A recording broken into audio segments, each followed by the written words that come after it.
baolinfo.net moo leen di jox ay xibaar yu gaaw te wóor ay journalistes yu xarañ te mën seen liggéey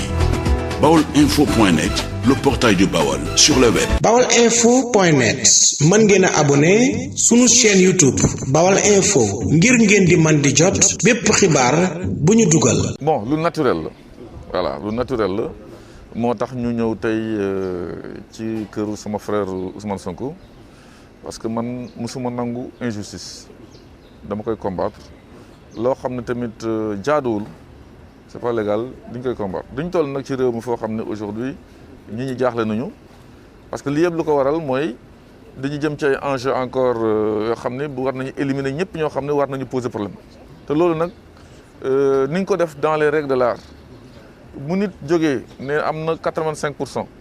nga man kenn du ma jàngal dara parce que man ànd naag président Macky Sall bu dara dul dara ànd laat ak moom ba falaat ko mais Dieu m'est témoin, je le dis partout depuis bu ñu ko falaatee ba léegi en 2019 je ne le comprends plus je ne le comprends plus suñu président la nag ba 2024 bu loolu pare je pense que ñëpp xam nañu comment ça se passe dans ce pays ak texte yi lu ñu wax man avocat la kenn du ma jàngal droit loo xam ne nag xew na ñu koy jiiñ ki nga xam ni mooy Ousmane Sonko amul leneen lu dul bëgg a yàq der parce que moom mos na yàgg na essuyer ay accusations yu graaw ci ay plaintes yu dul jeex mais bu ñu demee ba ci ay affaire de mœurs xam nga ne loolu pour yàq der la pour que nit ñi wàccee ko fu mu toll woon mais également gisee ko neneen je pense que xeex boobu Sénégalais yëpp ñoo ko moom li fi xew l'autre jour nag duñ koy regretter parce que je pense que police mënoon na ñëw rek gérer doucement ba nit ñi dégg ak moom dem seen yoon sans problème mais je pense que les premières salves ont été adressées fii ci kaw ñi fi ñëwoon te c'est représentant Sénégal yëpp donc suñu solidarité lañ ñëw tey marqué pour le président Ousmane Sonko li ko dal mën nañu dal te pense que bu ñu bàyyee lii jàll tamit ñun moom je pense que aussi ay potentiel cible lañu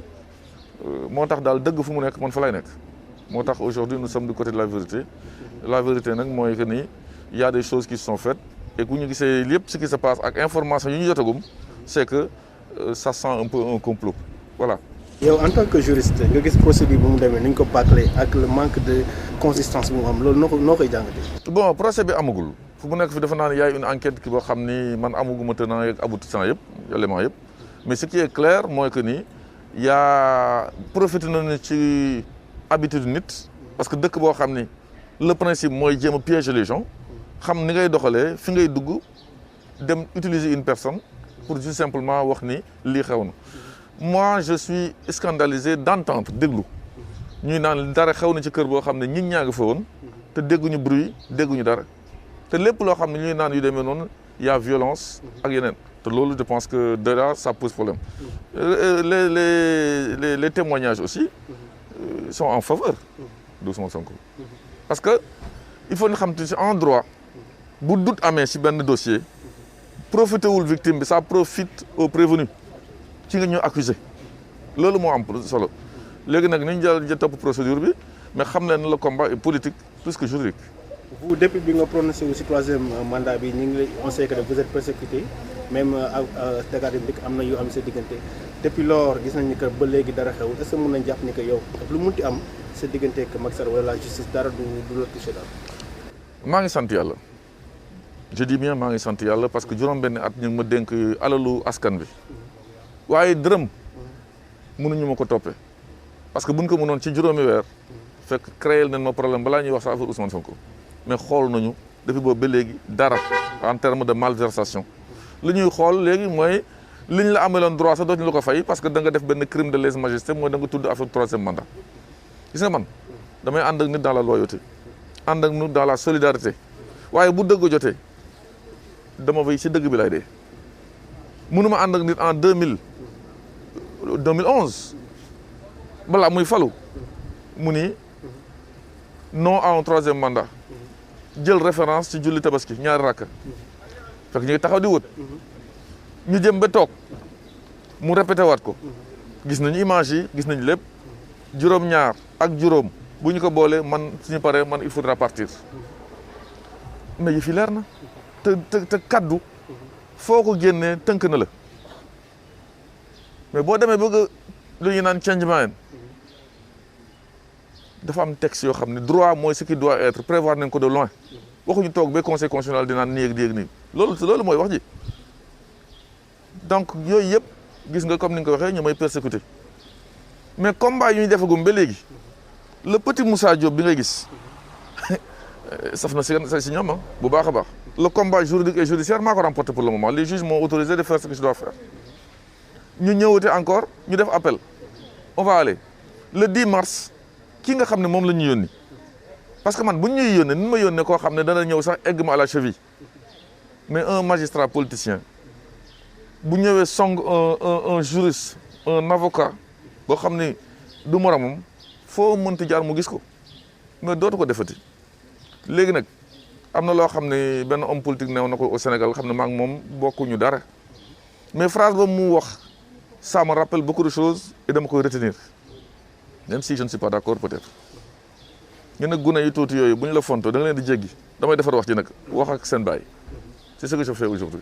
Sénégal ñëpp ko bokk lu président Macky Sall moom moo ko moom mais lu ñu bokk diñ koy waxtaan xeex ko ba tëdd si naaj bi parce que moom boobu ñu ànd dañoo xeex ba tëdd si naaj bi pour mu nekk fi donc il est hors de question que bu julli yi nekkee ñaari raaka nga bëgg a teg ñetteel boo fi nee ñetteel ni la naan subhanallah dañu nekk ci dëkk boo xam ne aujourd'hui bu ñu nee démocratie ça pose problème parce que déjà am na rapport yu génn yu bees yi naan nekkuñu démocratie nekkuñu dictature donc c'est mi figue mi raisin bu fekkee ne nag léegi képp koo xam ni neewoon na Moussa Diop liggéey na rek ñu dàq la bon nañu xam ne rek la vie guddi la bëccëg la tey nga nekk ci naaj bi suba nga nekk ci lëndëm bi il fut un moment en 2008 le président Macky Sall mi ngi woon ci lëndëm bi en 2008 pour avoir convoqué le fils de l'ancien président Wade après yàlla def na mu nekk tey ci naaj bi mais xamal ni man pour man desee na ko 167 semaines ñetti at 52 semaines par année mu def de sorte que am une sortie honorable mais non lii nga xam ni forcing moom Sénégalais yi d'accord uñ ko te tey les Sénégalais sont très choqués par yi nga xam ne moo fi xew ba di jiiñaate loo xam ni ñoom ñoo ko war a prouver am na ko ma daan waxtaanal démb sax sur les réseaux sociaux mu naan Ousmane Sonko devra prouver son innocence